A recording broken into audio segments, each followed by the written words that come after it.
skala prioritas kita sendiri. Iya. Ya kalau kita ingin memberi orang air ya berarti kita punya air loh. Bagaimana kita ngasih orang air kita nggak punya air?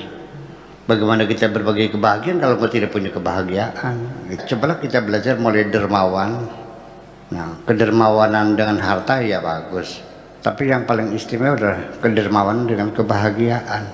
Jangan ada gembira ketika ada orang secepat itu menyatakan cinta kepadamu, kamu terima. Jangan-jangan orang ini mencintai kamu hanya untuk melupakan yang lama.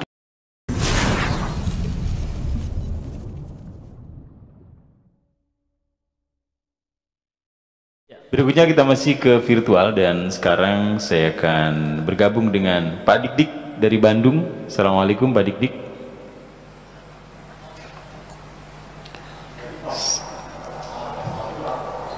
Sudah Baik, saya beralih ke perempuan. Saya melihat di sana ada Mbak Latifatul Kolbi ini sedang bergabung. Mudah-mudahan bisa memberikan apresiasi malam hari ini. Assalamualaikum Mbak Kolbi. Ya Pak.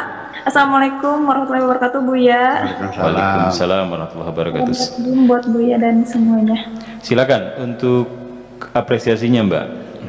Oh iya, paling sedikit saja yang bisa saya ambil pelajaran dari puisi tadi itu. Mungkin saya nggak menceritakan secara keseluruhan, tapi pelajaran yang dapat diambil dari puisi tersebut mungkin barangkali ketika kita ingin membahagiakan seseorang, terlebih dahulu kita harus membahagiakan diri sendiri terlebih dahulu.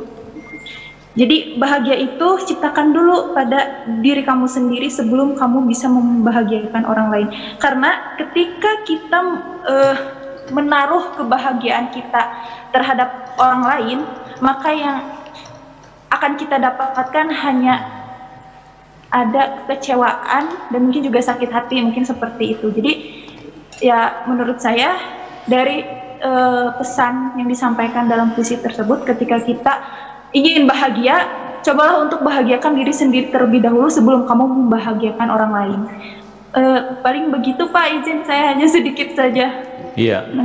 Terima kasih. Terima kasih Mbak Kolbi. Saya kira sebuah kalimat penting Bu ya.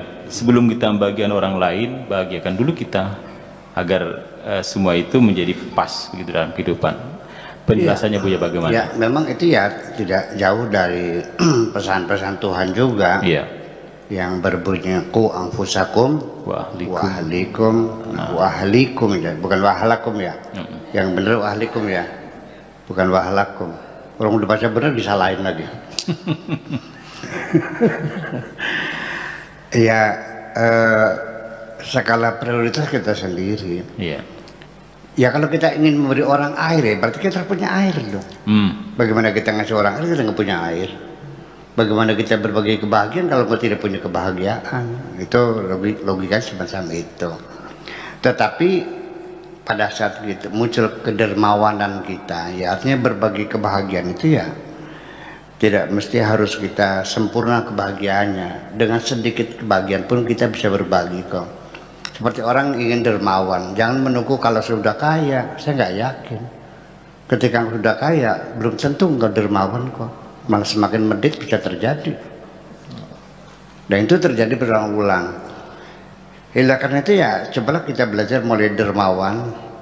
Nah, kedermawanan dengan harta ya bagus, tapi yang paling istimewa adalah kedermawanan dengan kebahagiaan. Makanya tema kita selalu dalam kajian kita di Bumi TV itu kan bukan berdakwah menyampaikan kebenaran sekalipun rasanya pahit. Ya kalau pahit mah tidak akan kami bagi-bagikan dong. Gitu kan, yang manis-manis saja. Namanya berbagi kebahagiaan. Saya kira seperti itu. Kemudian menanggapi Pak Tato tadi ada satu alinea yang dibacakan dalam lipatan berpisahan itu ya secara fisik orangnya udah nggak ada, hilang, tapi kenangan-kenangan itu masih tersimpan dalam lipatan hati. Jadi kalau kita kembali kepada psikologi umum ada istilah nabil, nabild, N-A-B-I-L-D, nabild.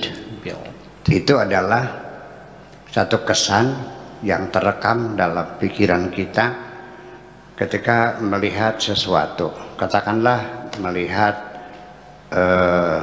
spidol ini. Coba kita perhatikan spidol itu, panjangnya, lebarnya, bulatnya, warnanya, ya, tulisannya apa? Ini apa nih?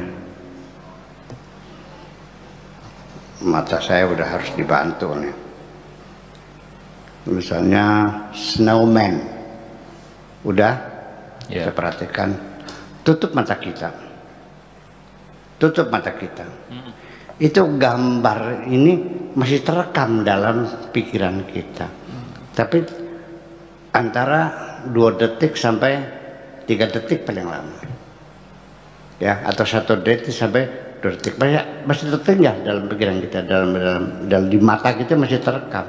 Nah, baru kemudian perlahan-lahan akan menghilang.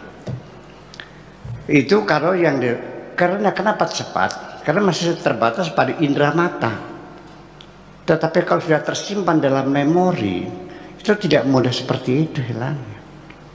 Makanya ketika kita putus cinta dengan siapapun, ya mungkin orang udah nggak ada, tapi kenangannya masih tersimpan dalam memori. Dan itu sering bergejolak, bahkan sering mereproduksi sendiri. Orang yang tadinya biasa ngadu jago, mungkin sudah bertobat ya. Sudah 10 tahun yang lalu bertobatnya kan. Itu masih sering kalau malam hari itu muncul jagoannya, kukururu, katanya main lagi yuk, kayak gitu. Masih ngundang gitu tuh. Namanya kambuh itu seperti kan kambuh.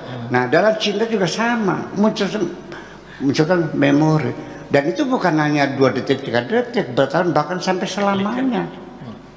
Nah, ketika dia itu tersiksa dengan memori-memori yang masih tersimpan dalam hati itu, merasa tidak nyaman akhirnya.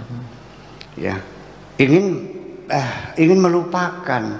Nah makanya ketika ada orang ingin melupakan memori dia sendiri tentang kekasihnya yang sudah terputus itu, jangan Anda gembira ketika ada orang secepat itu menyatakan cinta kepadamu, kamu terima. Jangan-jangan orang ini mencintai kamu hanya untuk melupakan yang lama. Terima kasih. Luar biasa. Melupakan yang